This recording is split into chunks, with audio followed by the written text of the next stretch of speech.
కేంద్ర ప్రభుత్వం విధానాలపై మంత్రి కేటీఆర్ మరోసారి మండిపడ్డారు. ప్రభుత్వ రంగ సంస్థల్ని ప్రధాని మోదీ అదానీకి కట్టబెడుతున్నారని ఆగ్రహం వ్యక్తం చేశారు. ప్రభుత్వ రంగ సంస్థల్ని ప్రైవేట్ పరం చేయడానికి తమ ప్రభుత్వం వ్యతిరేకమని చెప్పుకొచ్చారు.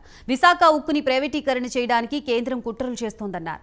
విశాఖ ఉక్కుకి బయ్యారం ఉక్కుకి చాలా తేడా ఉందని, బయ్యారం ఉక్కు పరిశ్రమ కోసం కేంద్ర మంత్రుల్ని చాలాసార్లు కలిసినా లాభం లేదన్నారు.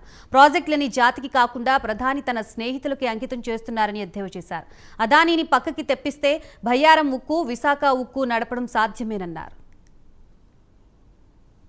స్టీల్ ప్లాంట్ ఇవాళ అమ్మకానికి పెట్టినారు.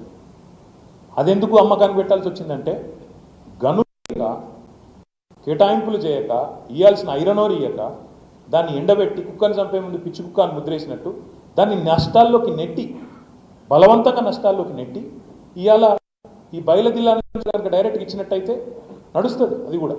కానీ ఇయ్యకుండా ఇది అదానికి కట్టబెట్టి ఇటు బయ్యారం ఎండబెట్టి అటు వైజాగ్ పుట్టగొట్టి మొత్తానికి దాన్ని కూడా అడ్డికి పావుషేర్ అమ్మాలనేది వీళ్ళ కుట్ర. ఇంకొక మాట కూడా ఇక్కడ నేను చెప్తా ఉన్నాను. బయ్యారం నుంచి బయలుదిల్లా 150-160 కిలోమీటర్లు, బయలుదిల్లా నుంచి వైజాగ్ 600 కిలోమీటర్లు, బయలుదిల్లా నుంచి ముంద్రా 18 కిలోమీటర్లు. మరి 120-150 కిలోమీటర్ల దూరంలో ఫీజిబుల్ కాదు పెడుతందుకు, 600 కిలోమీటర్ల పెడుతందుకు ఫీజిబుల్ కాదు. కానీ 1800 కిలోమీటర్లు ఇక్కడికి వెళ్ళి తవ్వి తీసుకుపోయి అక్కడ పెట్టేందుకు మాత్రం ఫీజిబుల్ అవుతుంది.